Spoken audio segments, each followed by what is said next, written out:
Ce n'était plus un combat contre un shérif véreux. C'était une guerre contre un système, une machine huilée par l'argent, la peur et la haine. Élise avait cru qu'un enregistrement, un appel, pourrait fissurer l'armure d'Antoine. Mais il l'avait retournée, transformant son audace en arme contre elle, contre Malik, contre Clara, contre la petite Luna, contre tous ceux qui osaient. La salle d'audience de Hollow Creek s'embrase d'un chaos assourdissant, un tourbillon de cris et de fureur, lorsque Antoine Dubois, shérif corrompu, est traîné hors du tribunal, ses menottes scintillant sous les néons, son visage blême tordu par une rage arrogante. Il hurle qu'il est intouchable, un roi déchu défiant la justice avec un rictus de défi. La foule, électrisée, retient son souffle, les yeux écarquillés, quand une femme noire, Élise Moreau, se dresse au centre de la tempête. Son tailleur impeccable tranche dans l'air suffocant, son regard perçant comme une lame. D'une voix qui coupe le silence, elle déclare « Je suis la directrice du FBI ». L'assemblée se fige, un frisson glacial parcourant la salle. Mais un coup de feu déchire l'instant, et son corps s'effondre. Du sang éclaboussant les marches blanches du tribunal, une tache écarlate promettant une vengeance qui marquera Hollow Creek à jamais. Qui a osé tirer? Était-ce la fin d'une héroïne ou le prélude d'une guerre implacable contre l'injustice? Si la rage contre cette corruption raciste vous consume, si vous brûlez de voir la vérité éclater, frappez ce bouton « J'aime », criez « Justice » dans les commentaires et plongez dans ce récit où chaque mot est un cri pour la liberté. 6 mois plus tôt, Hollow Creek suffoquait sous une chaleur moite, son commissariat empestant le café rance et la fumée de cigarettes, un brouillard âcre collant aux murs écaillés comme une malédiction. Élise Moreau, une femme noire aux yeux perçants, dissimulée sous l'apparence lasse d'une concierge, poussait un balai sur le linoléum usé, chaque mouvement calculé, chaque regard masqué. Son uniforme trop grand flottait sur son corps frêle, sa casquette fanée voilant ses traits acérés. Pour les flics blancs, elle n'était qu'une ombre, une silhouette invisible, méprisée, reléguée à l'arrière-plan de leur monde.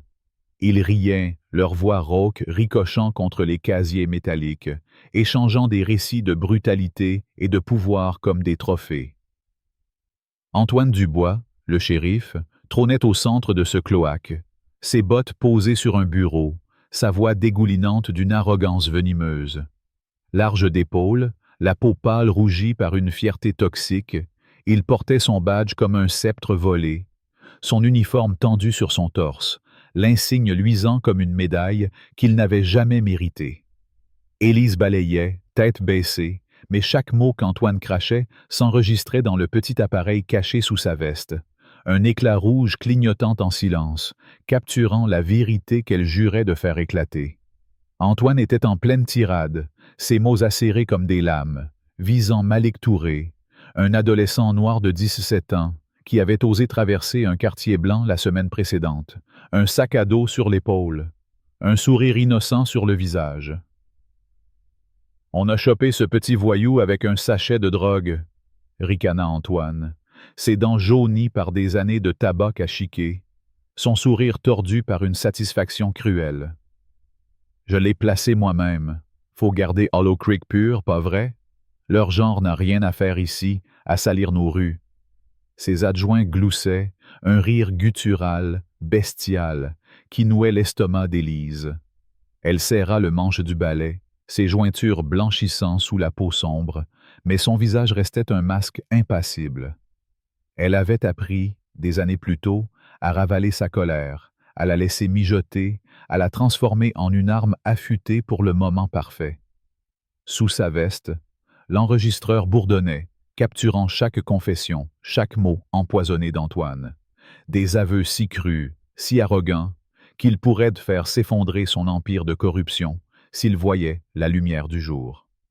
Depuis des semaines, Élise jouait son rôle de concierge, nettoyant les sols souillés, vidant les poubelles débordantes, observant ce commissariat pourrir de l'intérieur comme une carcasse rongée par la vermine. Antoine régnait sur Hollow Creek comme un seigneur féodal, ses adjoints en surveillant brutaux, les familles noires en cible constante, leur vie écrasée sous son talon. Malik n'était pas le premier à être piégé, juste le dernier d'une longue lignée de victimes. Élise avait vu des adolescents arrêtés pour des délits inventés, des pères chassés de leurs terres, des mères humiliées devant leurs enfants. Chaque mot d'Antoine, capturé par son enregistreur, était une brique dans le mur de preuves qu'elle construisait pour l'abattre. Mais un frisson la traversa lorsqu'un nouvel adjoint, Julien Leroux, un jeune flic blanc au regard fuyant et aux mains tremblantes, s'arrêta près d'elle. « Toi, la concierge ?» grogna-t-il, sa voix teintée d'une nervosité qu'il ne parvenait pas à cacher. « Dégage de là, t'as rien à faire près du bureau du patron. » Élise baissa les yeux, son cœur battant à tout rompre. Julien était différent. Pas aussi endurci que les autres, mais complice par peur, un pion fragile dans le jeu d'Antoine. Elle nota son nom, son hésitation, sa faiblesse. Il serait une pièce à jouer, ou un danger à éviter. Cette nuit-là, Élise s'échappa par la porte arrière du commissariat, l'air humide du sud la frappant comme une gifle chaude et collante. Hollow Creek dormait d'un sommeil inquiet, ses maisons de bois aux planches disjointes serrées les unes contre les autres, leurs fenêtres sombres comme des yeux fermés. Elle courut, ses baskets silencieuses sur le bitume fissuré, vers un salon de coiffure délabré à 3 pâtés de maisons, un refuge précaire dans cette ville maudite. Là, dans l'ombre d'une lampe vacillante, elle trouva Aïssa Diallo, une activiste noire au regard de feu, assise sur une chaise bancale, une bière tiède à la main. Ses cheveux tressés brillaient sous la lumière faible, mais ses yeux brûlaient d'une détermination farouche. « T'as quelque chose ?» demanda Aïssa, sa voix basse, urgente, presque un murmure de conspiration. Élise sortit l'enregistreur de sa poche, pressa « Play », et la voix d'Antoine emplit la pièce exiguë, chaque mot un poignard. « J'ai placé le sachet moi-même. Leur genre n'a rien à faire ici. » Les poings d'Aïssa se serrèrent, ses ongles s'enfonçant dans ses paumes, ses yeux brillant d'une fureur mêlée d'espoir. « C'est ça, » murmura-t-elle, sa voix tremblante d'une rage contenue. « On va l'enterrer avec ça, Élise. On va allumer un feu qu'il ne pourra pas éteindre. »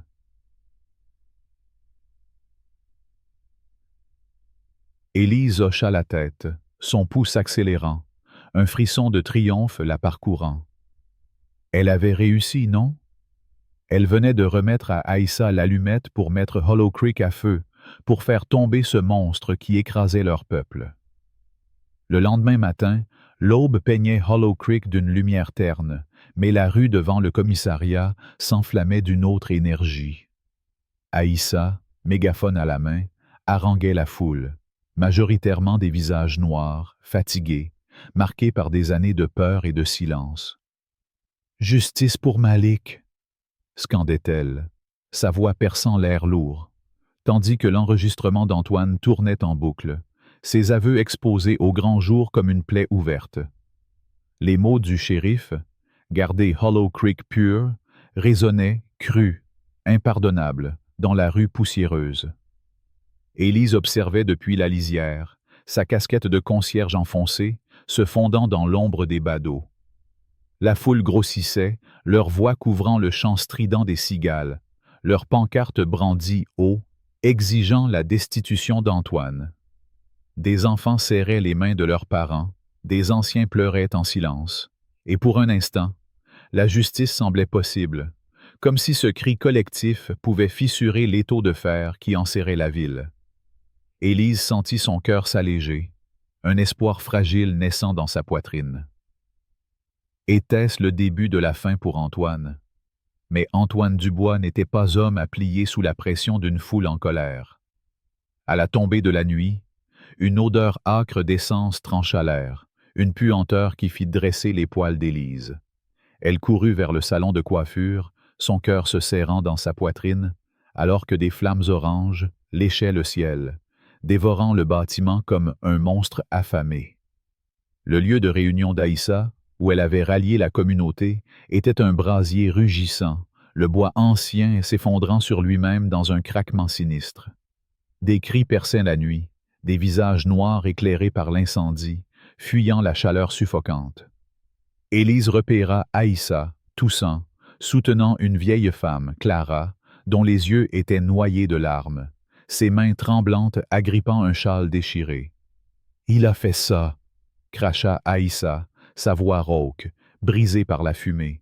« Antoine, il a tout brûlé. » À travers la rue, Élise aperçut Antoine, adossé à sa voiture de patrouille, bras croisés, un sourire tordu sur son visage blême, illuminé par les flammes comme un démon. À ses côtés, son adjoint, Bruno Lemaire, un colosse à la coupe en brosse, son tatouage de croix gammée à peine caché sous sa manche, lança un briquet dans la poussière avec un rictus de satisfaction. « Incendie criminel », claironna Antoine, sa voix portant loin, assez pour que tous l'entendent. « Les empreintes de Malik sont partout. Dommage qu'il ne sache pas rester sage. » La foule, d'abord enragée, recula, la peur éteignant leur fureur comme une flamme sous la pluie. Clara, tremblante, murmura à Aïssa, sa voix brisée. « Il a menacé ma petite fille, Luna. Il m'a forcé à dire que j'ai vu Malik avec l'essence. Si je ne le faisais pas, il a dit qu'il la tuerait. » Élise sentit son sang se glacer, une vague de nausée la submergeant. Antoine n'avait pas seulement brûlé un bâtiment, il avait terrorisé une grand-mère, menacé une enfant innocente, une petite fille de 8 ans qui n'avait rien fait d'autre que naître noire. C'était plus qu'un crime, c'était une abomination, une insulte à toute humanité, un acte civil qu'il faisait bouillir le sang. La cruauté d'Antoine n'avait pas de limite. Il ne se contentait pas de détruire des vies, il brisait des âmes, arrachait l'espoir des cœurs les plus vulnérables.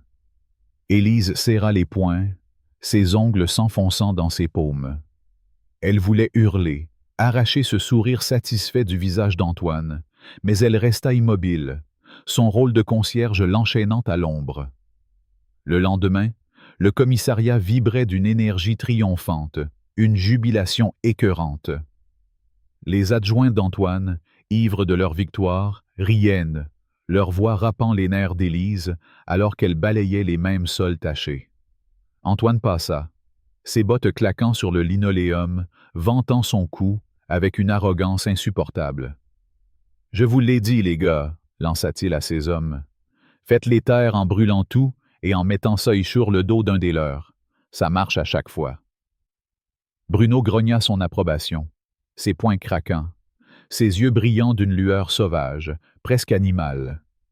Élise, tête basse, bouillait intérieurement, une rage incandescente menaçant de la consumer.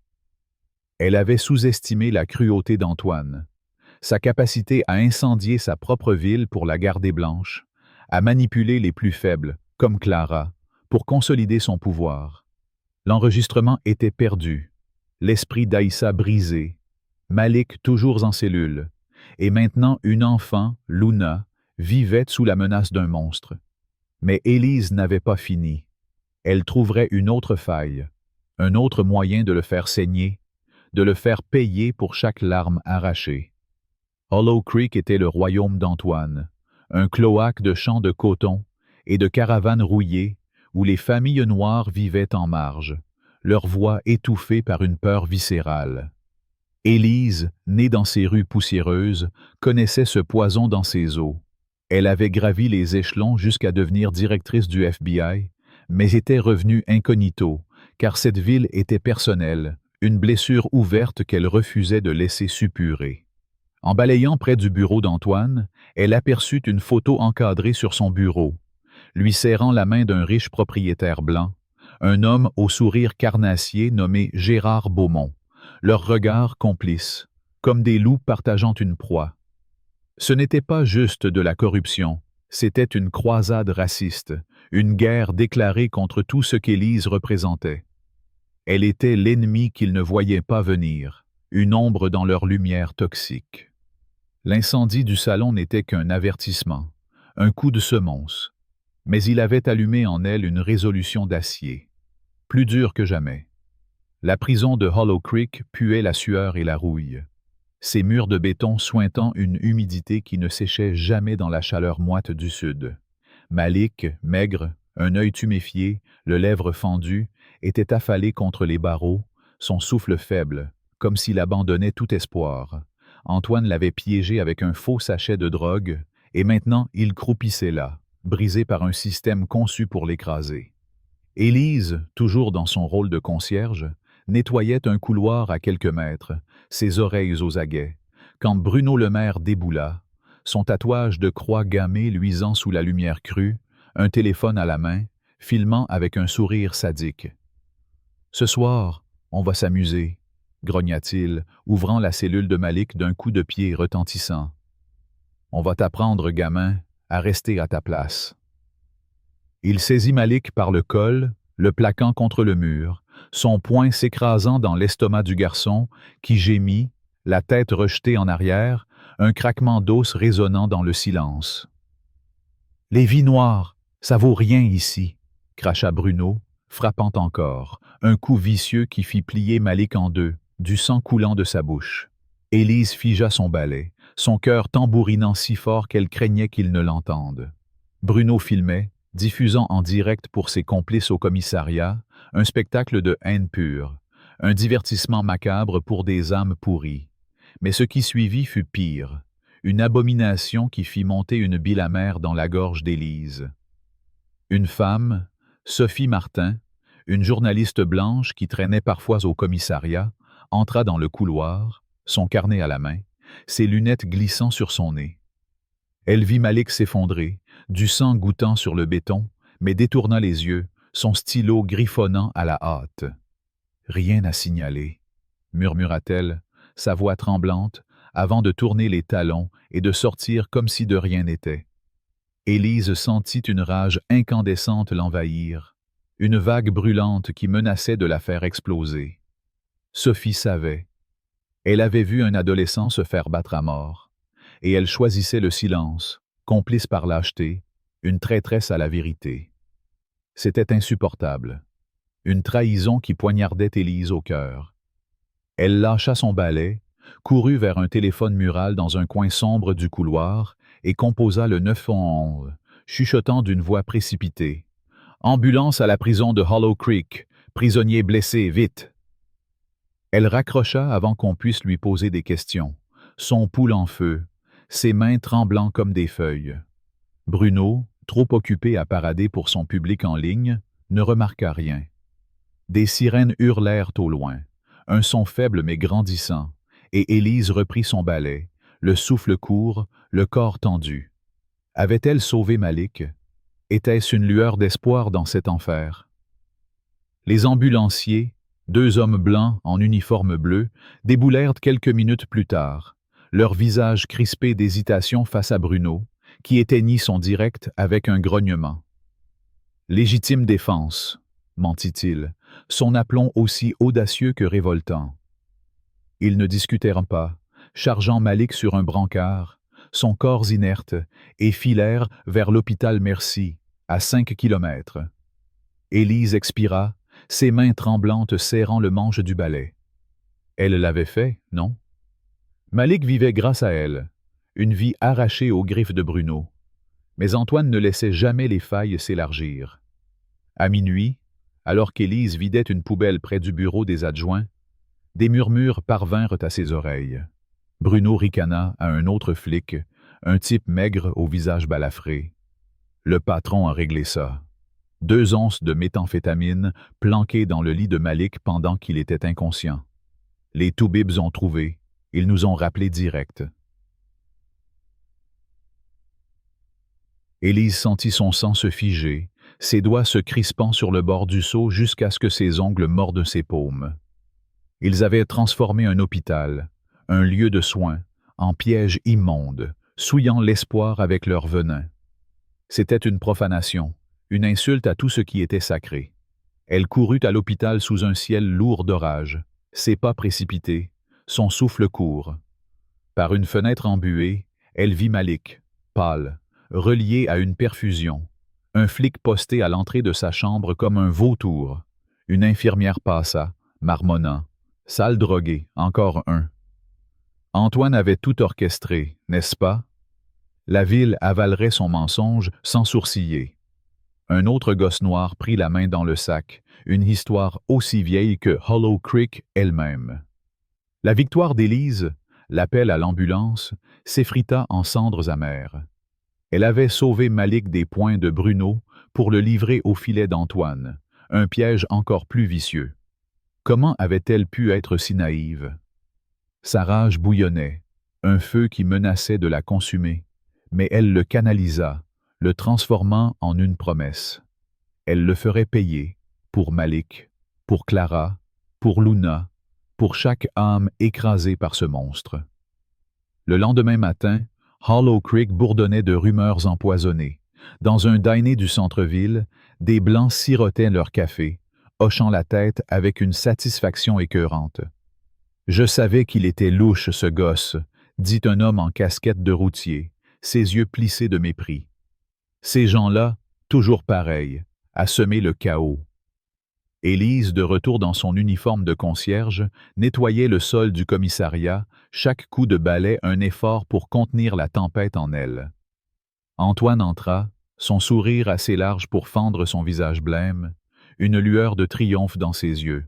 « Je vous l'avais dit », lança-t-il à Bruno, lui tapant l'épaule comme on félicite un chien fidèle. « Un appel au bon contact, et c'est plié. L'hôpital est à nous, les tribunaux aussi. Le gosse est fini et cette ville reste propre. » Bruno ricana, son bras tatoué se crispant comme s'il mimait un coup, un écho de sa brutalité. Il ne voyait pas Élise, ne se doutait pas qu'elle enregistrait mentalement chaque mot, chaque geste, gravant leur arrogance dans son esprit comme une arme à aiguiser. Puis, le coup fatal arriva à midi, un uppercut qui fit vaciller son monde.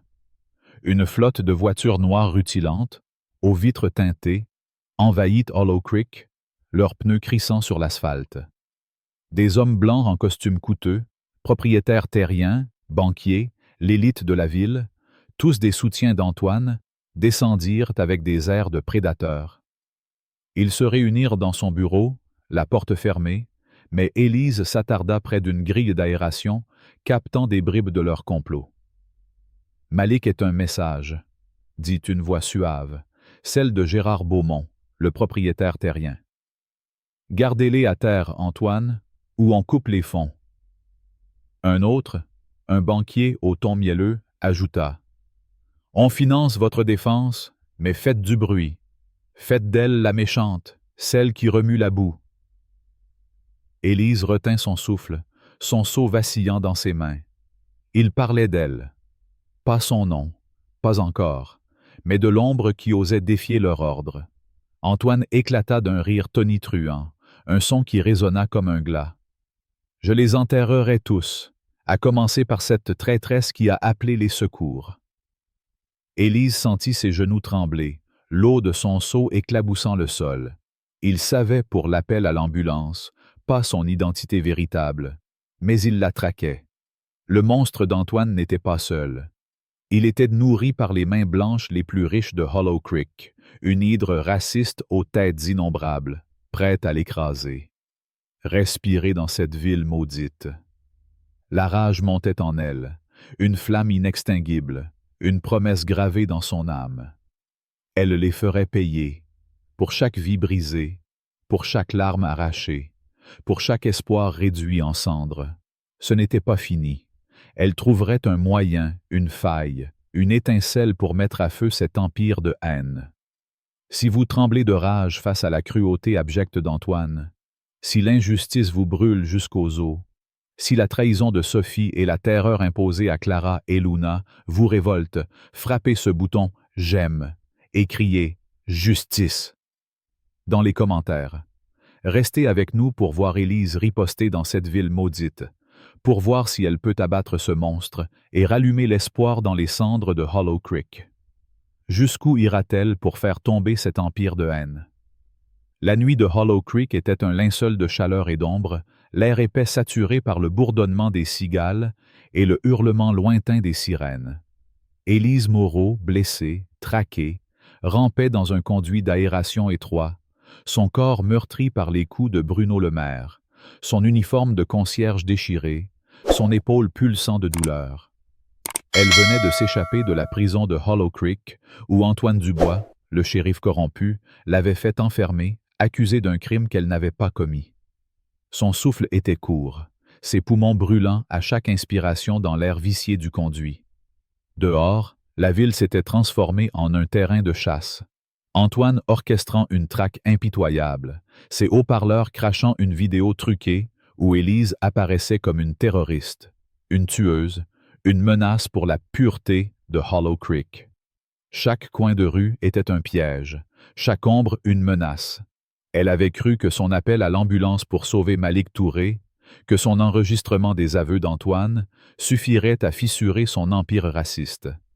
Mais il avait tout retourné, brûlant le salon de coiffure d'Aïssa, menaçant la petite Luna, manipulant la vieille Clara, et transformant Élise en proie. Ses doigts griffaient le métal rouillé du conduit, ses ongles se cassant, mais elle avançait, poussée par une rage incandescente, une promesse de vengeance contre ce monstre qui écrasait sa communauté. Le conduit déboucha dans une remise poussiéreuse, encombrée de balais et de caisses. Élise s'extirpa, son corps protestant à chaque mouvement, et tituba dans la nuit, l'humidité collant à sa peau comme une seconde prison. Elle courut, ses baskets glissant sur le gravier, jusqu'à un dîner miteux sur le côté noir de la ville, le Chez Maman Rose.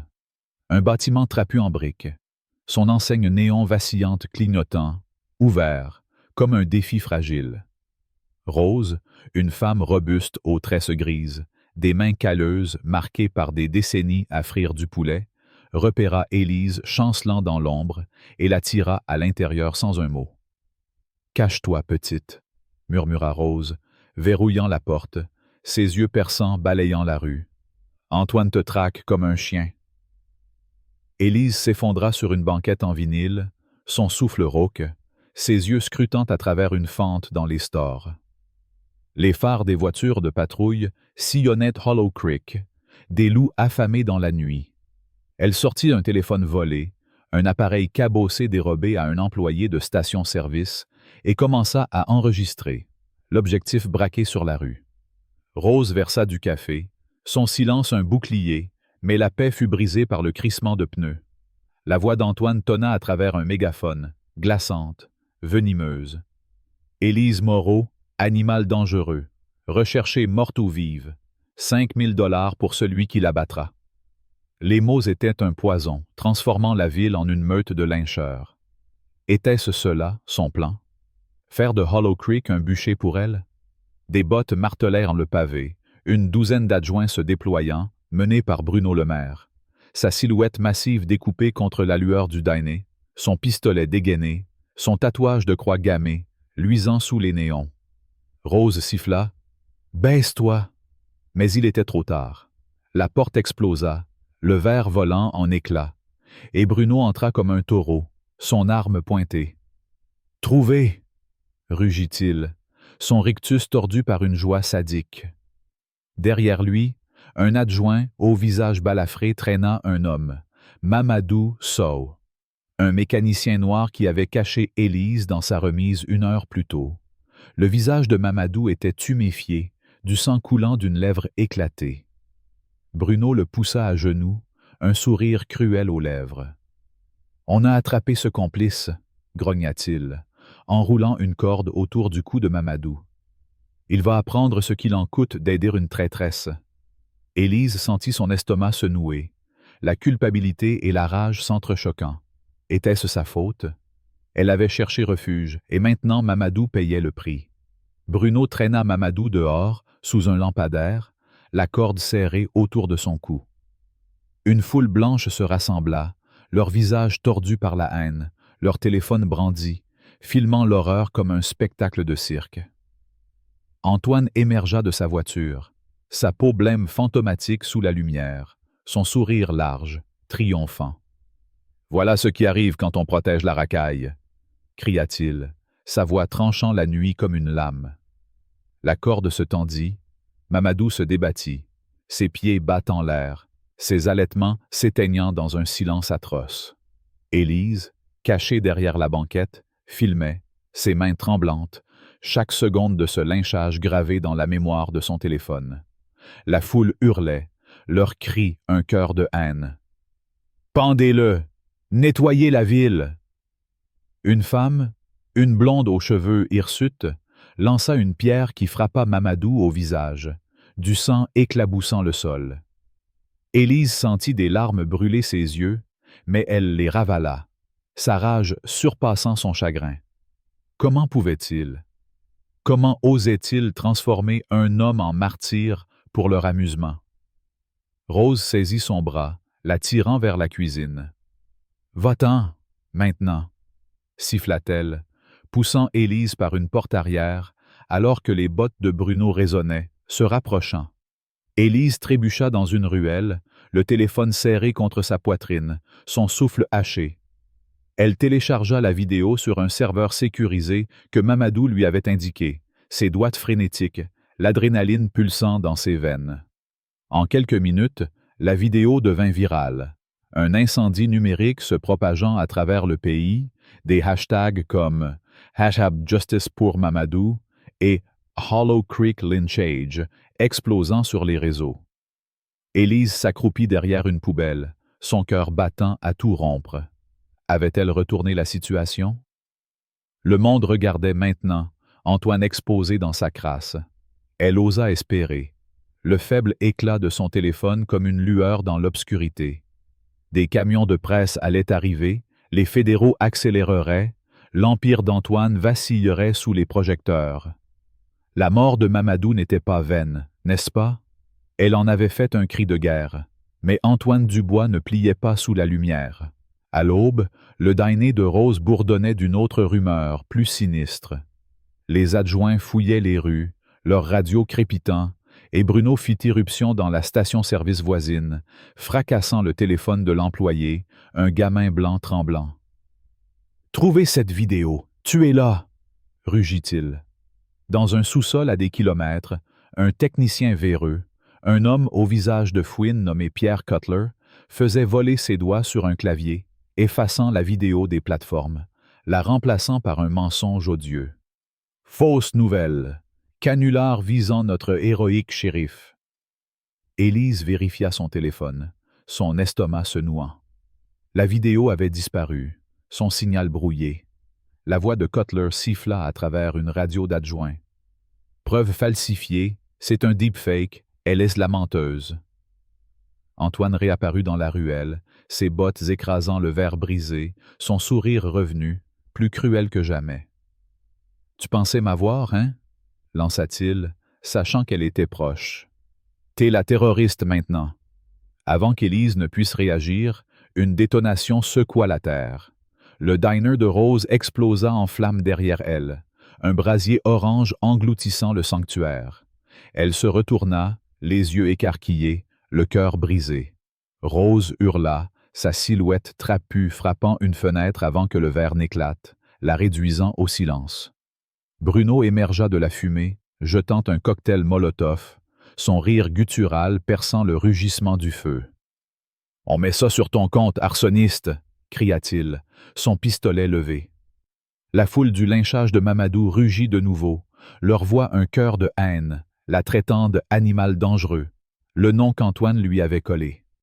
Élise courut, ses jambes brûlant, des épines déchirant son pantalon alors qu'elle plongeait dans un fossé. Une balle de Bruno frôla son épaule, une douleur cuisante la faisant halter. Mais elle continua, la chaleur du feu léchant son dos. Était-ce sa punition pour avoir osé défier Antoine? La chasse s'intensifiait, la voix d'Antoine tonnant depuis chaque voiture de patrouille. Élise Moreau, meurtrière, arsoniste, ennemie de Hollow Creek, pas de pitié. Les élites blanches de la ville observaient depuis leur porche, hochant la tête, leur argent alimentant cette guerre. Élise s'abrita sous un pont, le murmure de la rivière noyant ses respirations saccadées, son épaule saignant. Elle avait filmé la mort de Mamadou, cru que cela briserait Antoine, mais il l'avait effacée, retournée, faisant d'elle la méchante. Le diner de Rose, le corps de Mamadou, son espoir. Tout n'était plus que cendre. Mais l'obscurité apporta une lueur inattendue. Une silhouette émergea des broussailles. Idris Kane, un ancien soldat noir, mince, une cicatrice barrant sa joue, ses yeux brûlants de détermination. « J'ai vu le diner, Mamadou, tout, » murmura-t-il, s'accroupissant près d'elle. « Je suis avec toi. » Il tendit une main, l'aidant à se relever. Derrière lui, une milice de noirs, des parias de Hollow Creek, armés de fusils et de tuyaux, leurs visages masqués par des capuches. « On a stocké des armes, attendu ce moment, » dit Idris, sa voix ferme. « Antoine bouge son convoi ce soir, on le frappe. » Élise hocha la tête, son corps tremblant mais sa résolution d'acier. Ils l'avaient sauvée, non? Avec eux, elle pouvait riposter. Ils se glissèrent dans les bois, le murmure de la rivière masquant leurs pas, jusqu'à un terrain vague où la voiture d'Antoine attendait, son vernis noir luisant sous un lampadaire solitaire. Idris déverrouilla une boîte dans leur camion, révélant une clé USB. « Caméra embarquée », dit-il. « Il ne l'efface jamais. » Était-ce la clé pour détruire Antoine? L'écran s'alluma, un enregistrement granuleux mais accablant. La voix d'Antoine crépita, son visage pâle illuminé par le tableau de bord, Bruno à ses côtés. Une manifestante noire, Amina Diallo, se tenait sur la route, brandissant une pancarte. « Justice pour Malik. » Antoine ricana, un son froid, creux. « Écrase-la, » dit-il, enfonçant l'accélérateur. L'écran trembla, le cri d'Amina coupé net, alors que la voiture la percutait, son corps roulant dans le fossé. Bruno exulta, frappant le tableau de bord. « Une de moins !» rugit-il. Antoine continua, sa voix venimeuse. « Les vies noires, c'est de la saleté sous mes roues. » Élise sentit son estomac se tordre, ses poings se serrant jusqu'à ce que ses ongles mordent sa peau. C'était une preuve irréfutable, un marteau pour briser le trône d'Antoine. Idris glissa la clé USB dans sa poche. « Je l'apporte au procureur, » dit-il, sa voix ferme.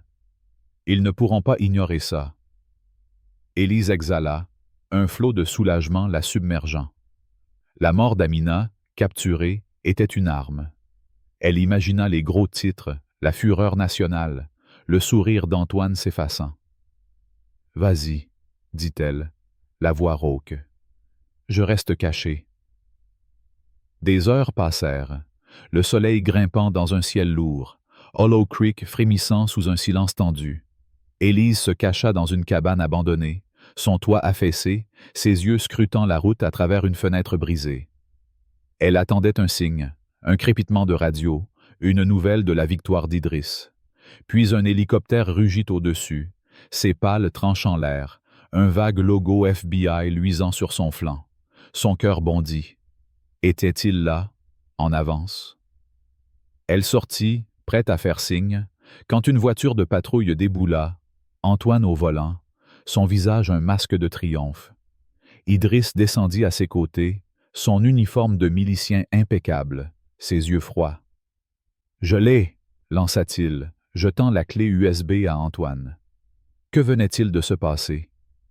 Antoine écrasa la clé sous sa botte, le plastique et le métal craquant dans la poussière. « Bien essayé !» ricana-t-il, sa voix épaisse de jubilation. « Idris est à moi depuis le début. » Les jambes d'Élise vacillèrent, son souffle coupé. Idris ricana, son masque de héros tombé, révélant un traître. « Je t'ai dit que je t'aiderais, » dit-il, moqueur. « J'ai aidé lui, pas toi. » Antoine sortit un ordinateur portable de sa voiture, lançant une vidéo. L'enregistrement de la caméra embarquée défila, mais perverti. Le visage d'Élise était maintenant au volant, ses mains sur le volant, le corps d'Amina s'effondrant sous ses pneus. Un deepfake, seamless, brutal. « T'es la tueuse maintenant, » dit Antoine, son sourire s'élargissant. L'hélicoptère plana, mais aucun agent ne descendit. Antoine agita la main, le repoussant. Mes gars là-haut, dit-il, tapotant sa radio. Il diffuse ça à toutes les chaînes de l'État. En quelques minutes, les ondes de Hollow Creek crépitèrent, les téléviseurs des boutiques blanches hurlant. Élise Moreau, concierge rebelle, tue une manifestante de sang-froid. La foule blanche hocha la tête, leur haine ravivée. Bruno arriva, son pistolet dégainé, son bras tatoué se crispant.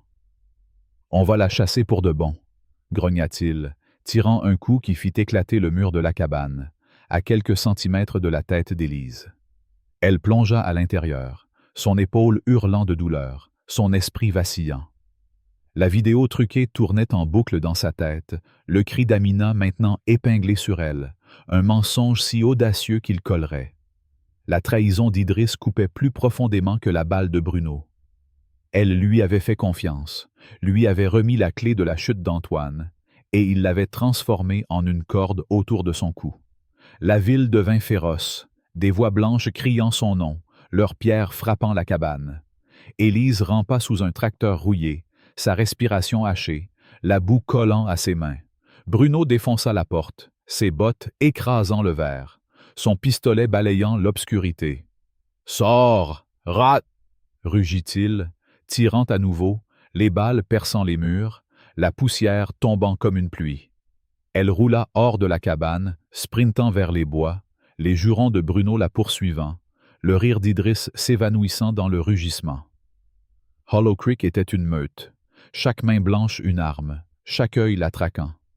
Elle avait cru qu'Idriss était son salut, mais il l'avait livré à l'enfer. La mort d'Amina, le dîner de Rose, Mamadou pendu, tout cela pesait sur elle, un échec qui la brisait. Pouvait-elle encore renverser ce cauchemar? Si la trahison d'Idriss vous révolte, si la cruauté d'Antoine et la mort d'Amina vous font bouillir de rage, si vous voulez voir Élise riposter contre cet enfer raciste, frappez ce bouton « J'aime » et criez « Justice » dans les commentaires.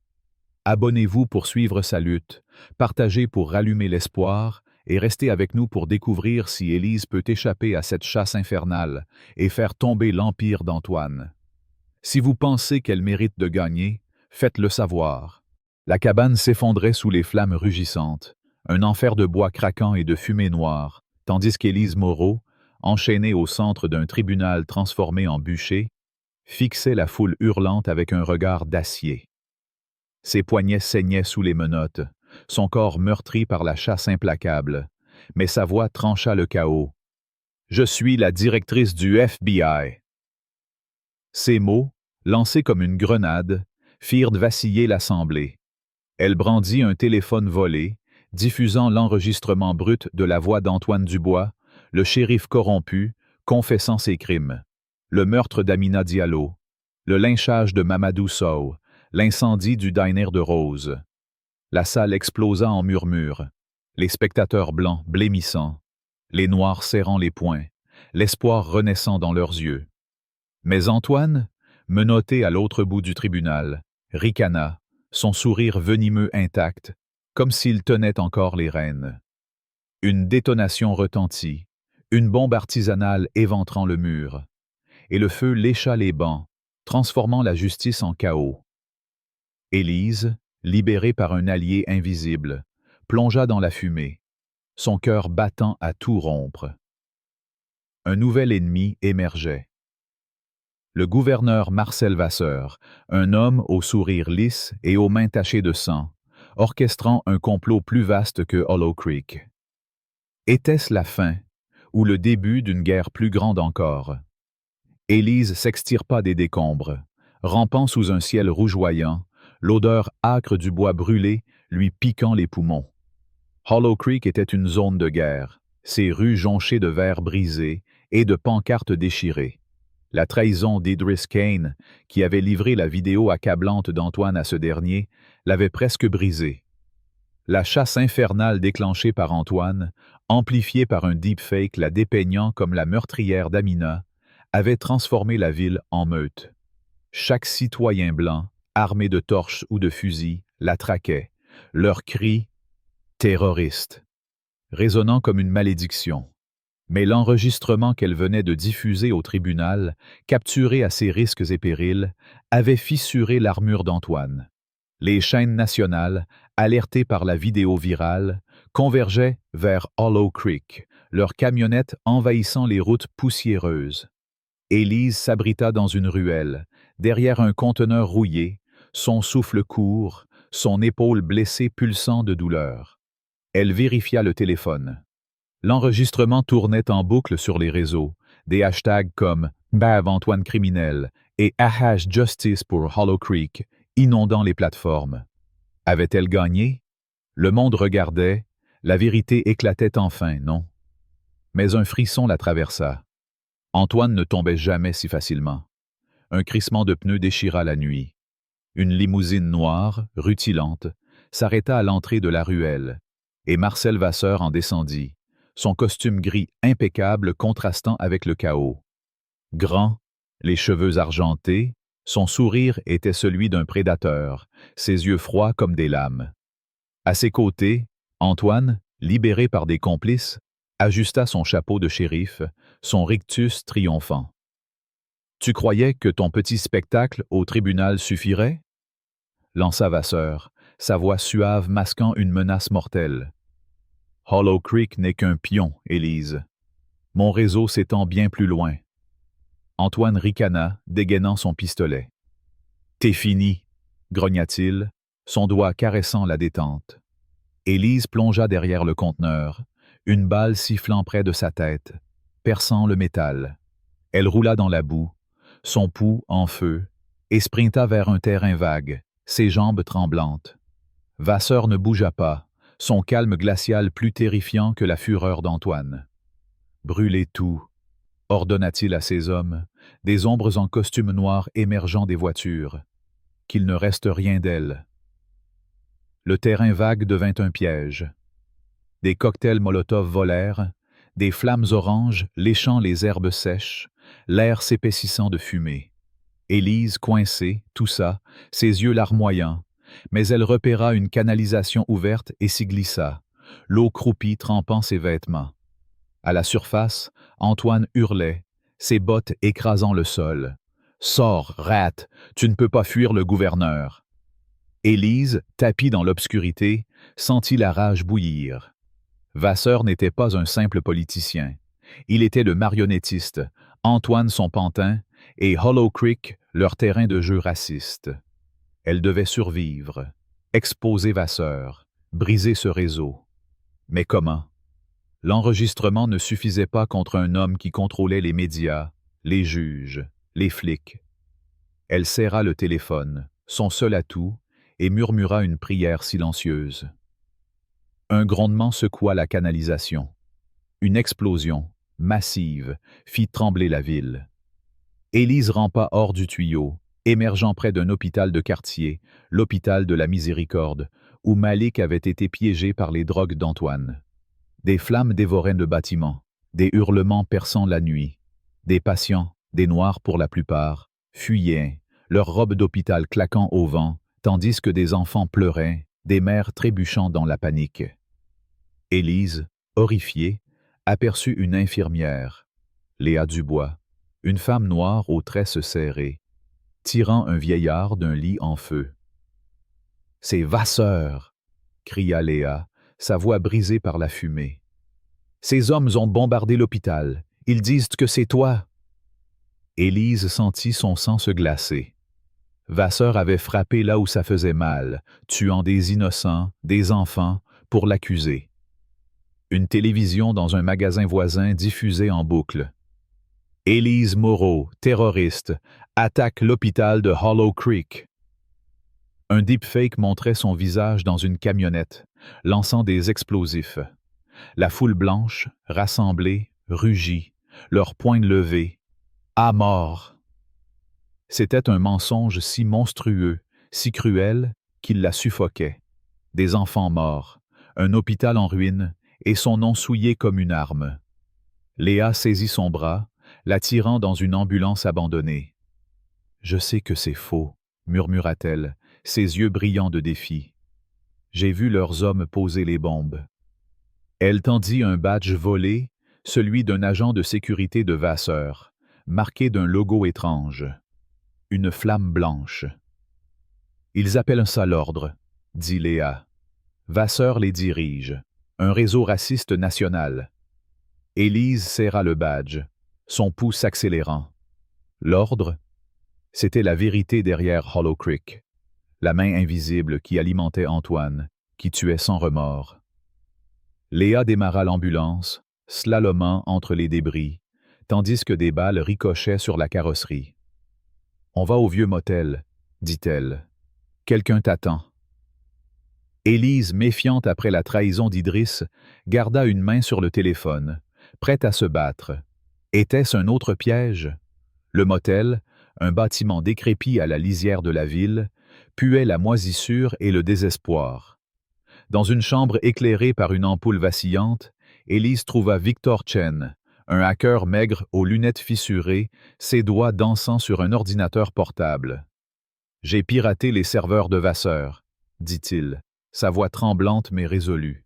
L'ordre finance des shérifs comme Antoine partout au pays, des milices blanches, des juges. Il fit défiler des documents, des transferts bancaires, des listes de noms, des plans pour nettoyer les villes noires. Élise sentit la rage l'envahir, une flamme qui menaçait de la consumer. Vasseur n'était pas un pion. Il était le roi d'un empire raciste, et Antoine son exécuteur. Victor tendit une clé USB.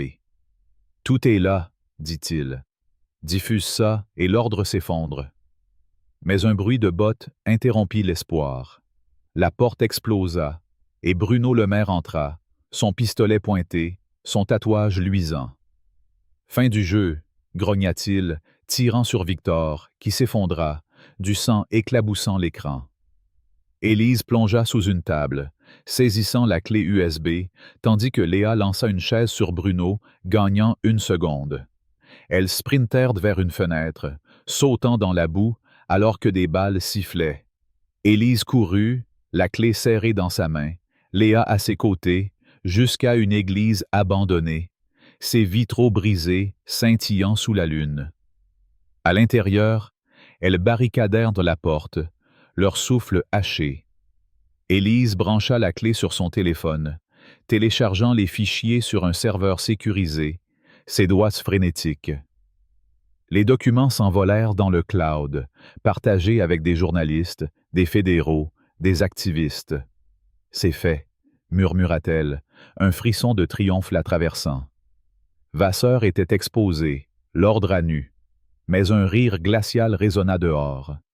Antoine, flanqué de Vasseur et d'une dizaine d'hommes armés, encerclait l'église. « Tu crois que ça change quelque chose? » cria Vasseur, sa voix tranchante.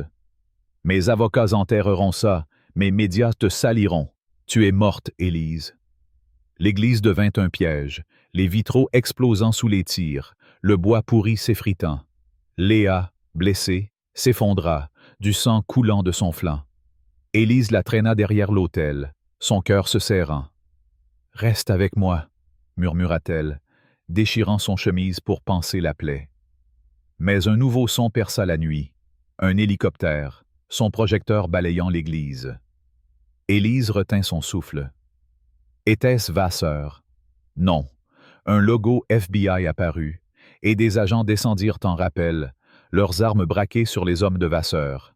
« FBI, lâchez vos armes !» cria un agent. Antoine tira, mais une balle l'atteignit à l'épaule, le faisant tomber. Vasseur impassible monta dans une voiture blindée, s'échappant dans la nuit, son sourire intact. Élise, soutenant Léa, sortit, les mains levées, criant « Je suis Moreau, directrice !» Les agents la reconnurent, l'entourant, tandis que les fichiers de Victor inondaient les réseaux, exposant l'ordre. Mais la victoire était amère. Antoine, menotté, ricana. Vasseur est intouchable, et il n'est pas seul. Élise sentit un frisson. Un homme au chapeau, aperçu dans l'ombre de Vasseur, avait disparu. Qui était-il? Le véritable cerveau. Léa, évacuée par les ambulanciers, murmura. « Continue, Élise, pour nous tous. » Hollow Creek brûlait, ses habitants noirs pleurant leur mort, leur maison en cendres. Élise, debout parmi les ruines, serra la clé USB, sa rage intacte. Vasseur était en fuite, l'homme au chapeau un fantôme, et l'ordre blessé mais vivant. La guerre n'était pas finie. Elle jura de traquer chaque tête de cette hydre raciste, pour Malik, Amina, Mamadou, Rose, Victor, Léa, pour chaque vie volée. Hollow Creek n'était qu'un début. Si la cruauté de Vasseur et la trahison d'Antoine vous révoltent, si les sacrifices de Léa et Victor vous font bouillir de rage, si vous croyez en la lutte d'Élise pour la justice, frappez ce bouton « J'aime » et criez « Justice » dans les commentaires. Abonnez-vous pour suivre son combat, partagez pour exposer l'ordre, et dites-nous si Élise doit traquer l'homme au chapeau. Si vous voulez la voir triompher, faites entendre votre voix. L'histoire d'Élise Moreau dans Des flics corrompus triomphent au tribunal, mais paniquent lorsqu'elle révèle qu'elle est la directrice du FBI. Est bien plus qu'un récit dramatique. C'est une fresque puissante qui expose les injustices systémiques, la résilience humaine et le courage face à l'oppression. À travers les 3 chapitres, Élise, une femme noire déguisée en concierge pour démasquer le shérif corrompu Antoine Dubois et le gouverneur Marcel Vasseur, incarne une lutte acharnée contre le racisme, la corruption et la trahison. Cette épopée, riche en émotions, m'a profondément marqué par sa capacité à susciter la colère, l'espoir et une réflexion sur les valeurs qui guident nos actions. Voici mes impressions et les leçons que j'en tire, applicables à notre quotidien, suivies d'un appel à l'action pour soutenir ce récit inspirant. Tout d'abord, l'histoire d'Élise m'a bouleversé par son réalisme brutal. Le racisme systémique dépeint à Hollow Creek, où les Noirs sont ciblés, piégés et privés de justice, reflète des injustices réelles auxquelles beaucoup sont confrontés. La cruauté d'Antoine, qui plante des preuves contre Malik, brûle le salon d'Aïssa et menace la petite Luna, est insupportable. Pire encore, la complicité passive de personnages comme Sophie, la journaliste qui détourne les yeux, ou Julien, le policier hésitant, montre comment le silence peut perpétuer l'injustice. J'ai ressenti une colère profonde face à cette lâcheté, mais aussi une admiration pour Élise, qui, malgré la trahison d'Idriss et les deepfakes de Vasseur, ne cède jamais. Sa résilience m'enseigne une leçon cruciale. Dans la vie, face aux obstacles ou aux injustices, il faut persévérer, même quand tout semble perdu. Que ce soit au travail, dans nos relations ou dans nos combats personnels, abandonner face à l'adversité équivaut à donner la victoire à ceux qui oppriment. Ensuite, l'histoire met en lumière le pouvoir de la vérité, même lorsqu'elle est fragile. Élise risque tout pour enregistrer les aveux d'Antoine, diffuser la vidéo du lynchage de Mamadou et exposer l'ordre de Vasseur. Chaque fois, ses efforts sont contrecarrés. Vidéos effacées, preuves falsifiées, accusations retournées. Pourtant, elle trouve toujours un moyen de riposter, comme avec l'aide de Victor, le hacker, ou Léa, l'infirmière. Cela me rappelle que la vérité, bien que vulnérable, est une arme puissante si l'on persiste à la défendre. Dans ma vie, cela se traduit par l'importance de dire ce qui est juste, que ce soit en dénonçant une injustice au travail, en soutenant une cause sociale ou en refusant de se taire face à un mensonge. Par exemple, partager une information vérifiée sur les réseaux sociaux, comme Élise diffuse ses preuves, peut amplifier une cause. Cette leçon m'encourage à être un acteur du changement, même à petite échelle, en m'exprimant avec courage et en vérifiant mes sources. Un autre enseignement marquant est la force de la communauté. Élise, bien que directrice du FBI, ne triomphe pas seule. Rose, Aïssa, Léa, Mamadou et même Victor, malgré sa mort tragique, forment un réseau de soutien, chacun risquant sa vie pour la justice. Même après l'incendie de l'hôpital et la trahison d'Idriss, la solidarité des habitants noirs de Hollow Creek donne à Élise la force de continuer. Cela m'a fait réfléchir à l'importance de construire des liens solides dans nos vies. Dans un monde divisé, s'entourer de personnes partageant nos valeurs est essentiel. Que ce soit en rejoignant un groupe associatif, en soutenant un collègue en difficulté ou en écoutant les voix marginalisées, la solidarité est un rempart contre l'injustice. Personnellement, je m'efforce désormais de tendre la main à ceux qui se sentent isolés, inspirés par la façon dont Rose cache Élise ou dont Léa risque tout pour la vérité. Enfin, l'histoire soulève la question de la lutte sans fin contre les systèmes oppressifs. La fuite de Vasseur et l'ombre de l'homme au chapeau rappellent que la justice est un combat continu. Élise, malgré ses victoires, sait que l'ordre n'est pas vaincu. Cette réalité, bien que décourageante, est une leçon d'humilité et de persévérance. Dans ma vie, cela me pousse à ne pas me contenter de victoires partielles. Par exemple, obtenir une promotion ou résoudre un conflit personnel est un pas, mais il faut continuer à apprendre, à s'améliorer et à défendre ce qui est juste. Cela m'a aussi motivé à m'informer sur les injustices sociales, comme le racisme systémique, et à agir, par le vote, l'éducation ou le soutien aux initiatives locales. En conclusion, l'histoire d'Élise Moreau est un cri de ralliement pour le courage, la vérité et la solidarité. Elle m'a appris à persévérer face à l'adversité, à défendre la vérité avec audace, à valoriser la communauté et à m'engager dans une lutte continue pour la justice. Ces leçons, ancrées dans une narrative palpitante, sont des guides pour vivre avec intégrité et détermination. Appliquons-les en étant des voix pour les sans-voix, en construisant des ponts et en ne cédant jamais face à l'injustice. Si cette histoire vous a ému, si la lutte d'Élise vous inspire à agir pour la justice, frappez le bouton « J'aime ». Partagez cette vidéo pour amplifier son message et laissez un commentaire avec « Justice » pour montrer votre soutien. Abonnez-vous pour ne pas manquer la suite de ce combat épique et dites-nous, comment appliquerez-vous ces leçons dans votre vie? Ensemble, faisons entendre la vérité.